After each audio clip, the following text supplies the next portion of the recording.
let's get started then. Okay, so we are at Shloka 24. So, Achedyaha cannot be cut. It's kind of a continuation to Shloka 23, so you will understand why. I am this self, Adahyaha, cannot be burnt. I am this Akledyaha, cannot be wetted. Ashoshya, cannot be dried. Eva, also. Cha, and. Nityaha, eternal. Sarvagataha, all pervading. Sthanuhu, stable. Achalaha, immovable. I am this. Sanatanaha, ancient. Self cannot be cut, nor burnt, nor wetted, nor dried up. He is everlasting, all pervading, stable, firm, and eternal. So, this verse, like I said, is a continuation of the previous verse where we discussed weapons cannot cut, fire cannot burn, etc. So, it is eternal. Krishna uses two powerful spatial words to shift Arjuna's perspective from a tiny, limited human to the grand expanse of consciousness. Sarvagataha, all pervading. Soul is not a tiny spark locked inside us like a bird in a cage. It is everywhere. It is the very fabric of existence. Also, it is sthanuhu, stable, and achalaha, immovable. For something to move, it has to go from a place where it is not there to a place where from a place where it is to a place where it is not. But if the soul is already everywhere, sarvagataha, where can it move to? It is completely stationary like space. The Jagat, physical world, is the realm of constant movement, chala. Wind blows, fire burns, tree grows, vardhate, and leaves fall. This is the nature of Prakriti and the Gunas. Whereas the Purusha or the soul, on the other hand, is Achalaha, immovable. It is the silent screen upon which the entire movie of the universe is projected. Krishna is showing Arjuna, you are worried about the sword on the battlefield cutting down your family. But a sword can only cut something that occupies a limited physical space. How can a sword cut consciousness, which is already pervading the sword itself? Krishna is repeating the same thing in different ways so that the truth may be grasped by the intellect of all of us samsarins, and it could lead to the cessation of samsara. Shloka 25. Avyaktaha, unmanifested, I am this self. Achintyaha, unthinkable, I am this. Avikaryaha, unchangeable, I am this. Uchyate is said, tasmat, therefore, evam, thus. Viditva, having known, evam, this. Na, not. Anu, shochitum, to grieve, arhasi, thou ought. This self is unmanifest. It is inconceivable. It is unchangeable. Therefore, knowing this to be so, you should not grieve. Krishna gives three ultimate adjectives that completely remove the soul from the reach of human panic. Avyaktaha, unmanifest. The five senses cannot perceive the soul. You cannot see it, touch it, etc. So it belongs to the unmanifest realm. Achintyaha, unthinkable. Mind cannot form a mental image of it. Any shape, color, or concept you try to imagine is just a thought inside consciousness. Avikaryaha.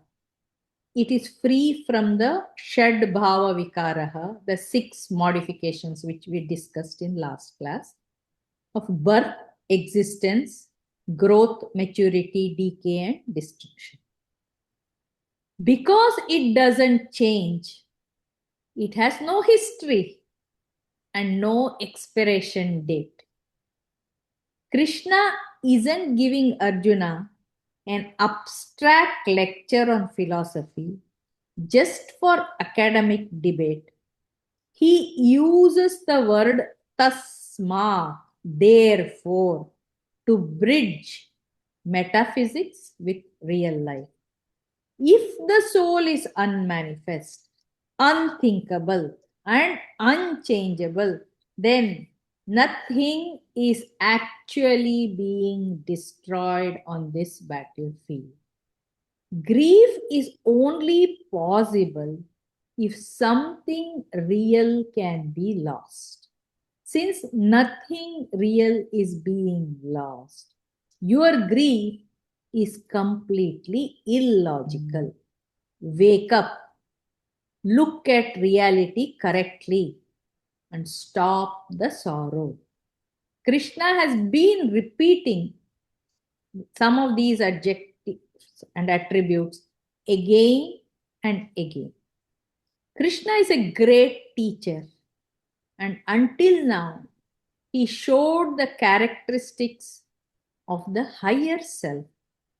But in the next verse, he completely shifts gear and explains it the worldly way. Shloka 26. Atha, in case, cha and enam, this self, nitya jatam, constantly born, nityam, constantly, va or manyase, thinkest, mritam, dead, tathapi, even then, tvam, thou, mahabaho, mighty arm. Here there is a small confusion in a couple of books. I will try to figure na enam or na evam. We saw in the both. I taught na enam, but I will verify. Na is not, enam is this. Shochitum, to grieve, arhasi, thou ought. On the other hand, if you think this self is born continually or dies constantly, even then, O mighty armed one, you ought not to grieve thus. The materialists or the Charuvakas, their philosophy only believes in body, no Atma. Whatever you see alone exists. That is their belief. So Krishna says, for a moment, let us completely drop the high philosophy of the Upanishads. Let us assume you don't believe in an immortal soul. even from a completely materialistic standpoint, your grief still doesn't make sense. Why? The reason is stated in the next verse. Shloka 27. Jatasya of the born, he for dhruvaha, certain, mrityuhu death, dhruvam, certain, janma birth, mritasya of the dead, cha and tasmat, therefore, apariharye, inevitable, no solution, arthe, in matter, na, not, tvam, thou, shochitum, to grieve, arhasi, thou art. Death is certain of that which is born. Birth is certain of that which is dead. You should not therefore lament over the inevitable. So this is the concept of recycling. Jatasya hi dhruvo mrityu. Anything entering the stream of time must exit it. Every single body on the battlefield has an expiration date that was stamped the exact second it was born. Just as spring follows winter, the energy and consciousness locked in a dying body do not vanish into nothingness. Body merges into the five elements and a new body is formed from the elements. Krishna says, you are protesting against gravity. You are weeping because water is wet and fire is hot. It's a mathematical impossibility for a physical body to live forever.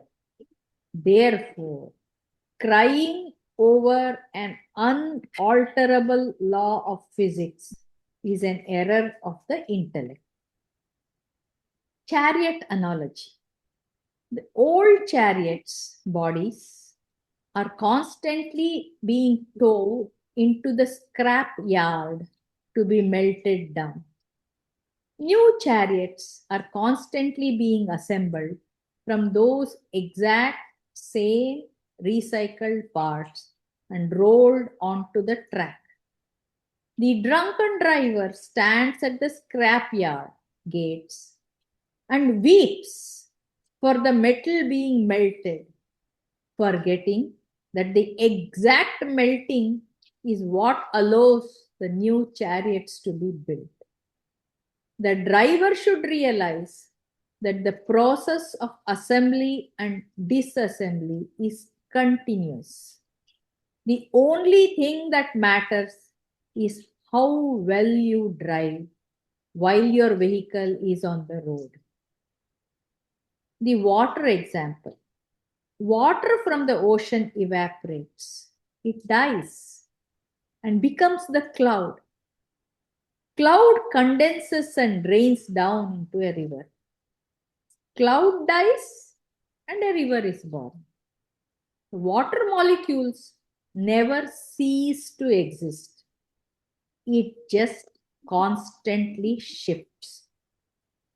Krishna is saying, why are you crying when the ocean water turns into a cloud? It hasn't vanished. It is just moving through its natural, unavoidable cycle. Shloka 28.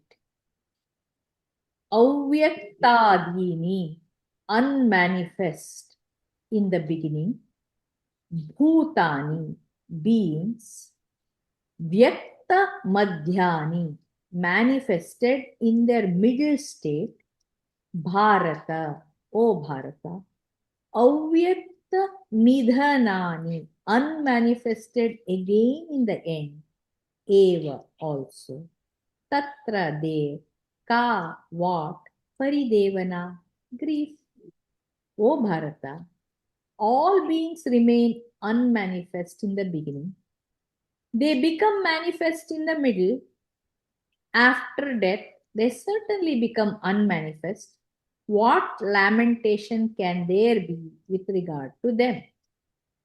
Krishna shows the three distinct phases. Avyaktadini, unmanifest beginning.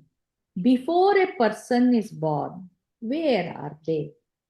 They exist in an unmanifest potential state within Prakriti. We cannot see them, name them, or touch them. Vyakta Madhyani, for a brief period, they cross the visible spectrum. They take a body, receive a name. They become a teacher, a warrior, a child, a grandfather. This is the only part we see. Avyakta Nidhanani. At death, the physical form dissolves and the underlying energy and soul slip right back into the unmanifest realm from which they come or from which they came. Tatra ka paridevana. If a being is invisible for many years before birth and invisible for many years after death and is visible only for a short period in the middle, why are you paralyzed with grief? The wave ocean example. Before it rises, where was the wave? It was just unmanifest water, indistinguishable from the rest of the ocean.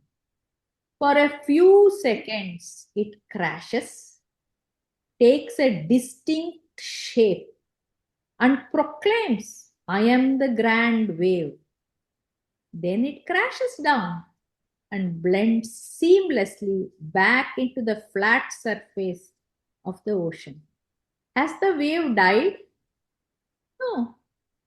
It was water before, water in the middle, and it is water now.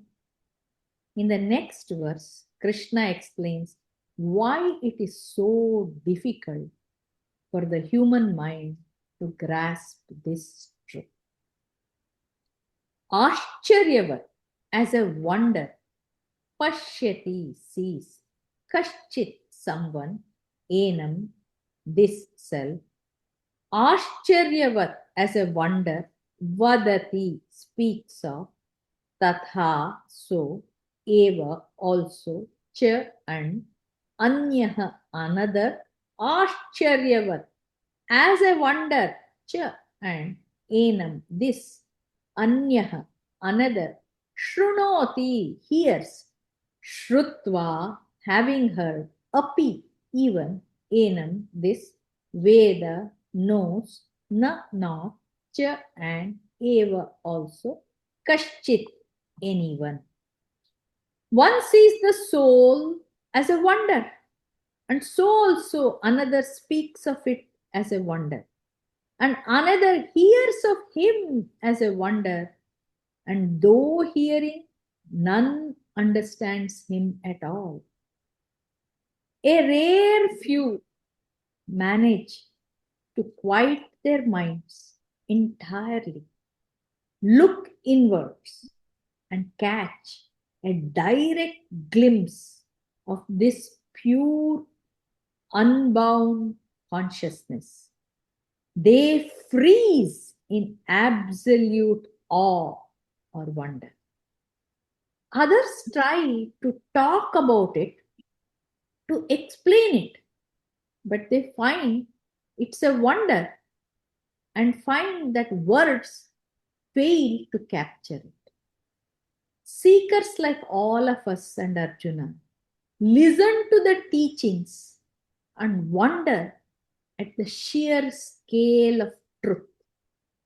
There is a verse from the Katha Upanishad 1-7. Shravanayapi bahu bhiryo na labhyah shrinvantopi bahavo yam na vidyuh आश्चर्यो वक्ता कुशलोस्य लब्धा आश्चर्यो ज्ञाता कुशलानुशिष्टः. Yama says in Katha Upanishad that out of billions of living beings, the vast majority are completely absorbed by the senses and the mind. In the chariot example, the horse and reins. They spend their entire life chasing the fruits of the world.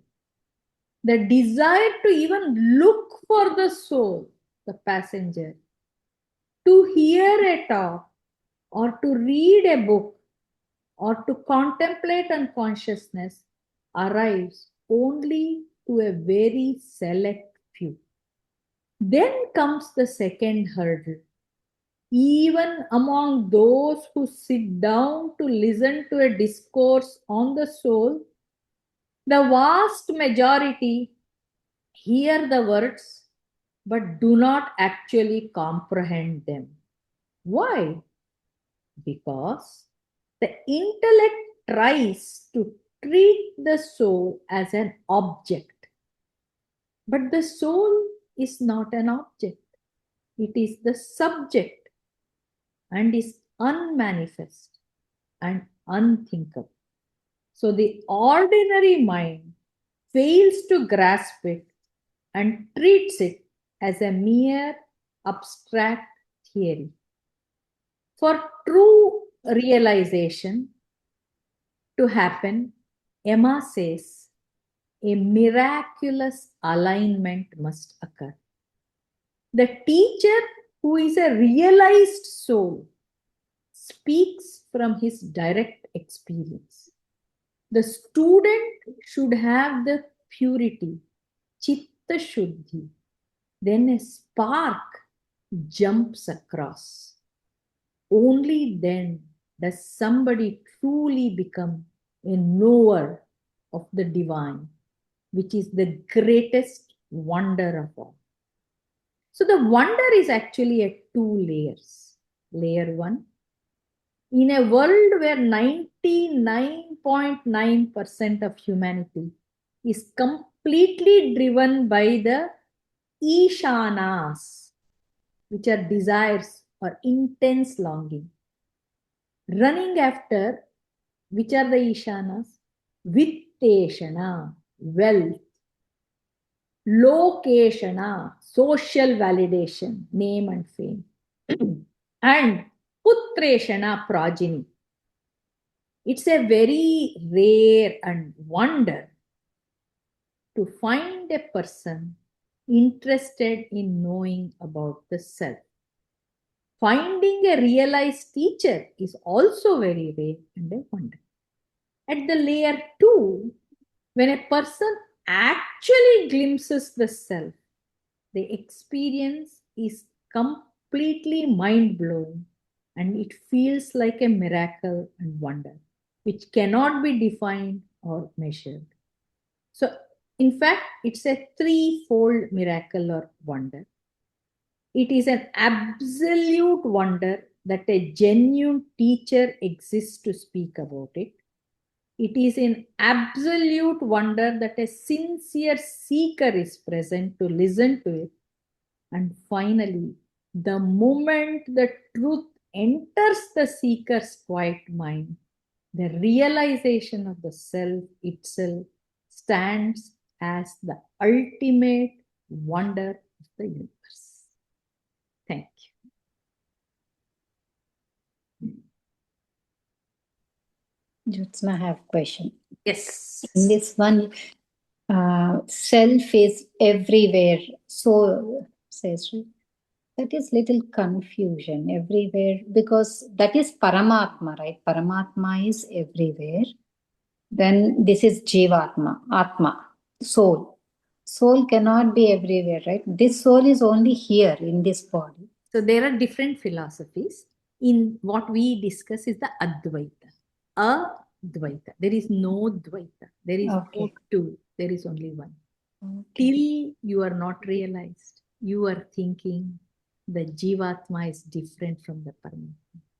The day the realization happens, the Jivatma and Paramatma are one and the same. There is no difference. That is Advaita. So that kind of makes sense. That's what is in all of us. Yeah. And it is the power of Maya, the cosmic illusion, makes you feel everything that is not. So, and it's all a projection in our mind, basically. Even the whole world is a projection in our mind. I think of a very simple example. One being, for that matter, to you feels like a good person, or to me Yeah. feels like a bad person. Isn't so? If you think of one person, then interpolate it to the whole world. Isn't that whole world is a projection? Or one act or one action is good to you, maybe not good to somebody. So it's all something that it is like a dream. So it is very hard to imagine, but that's what it is. Okay. Okay. So is it okay to have class next week? Even I have guests, but I'm hoping that, Sunday morning they're leaving, so I can have the class. So if you're all in town July 4th weekend, no problem. We'll have that class. Okay. Sure, Jasmine. Okay. And if you are busy, that's okay No, no because problem. If there is a real problem, I'll message on that day also. But otherwise, okay. I would like to have it as well. Okay, Sure. we'll try. Okay. Thank Thank you you so then. much, Okay. Jasmine. Thank you.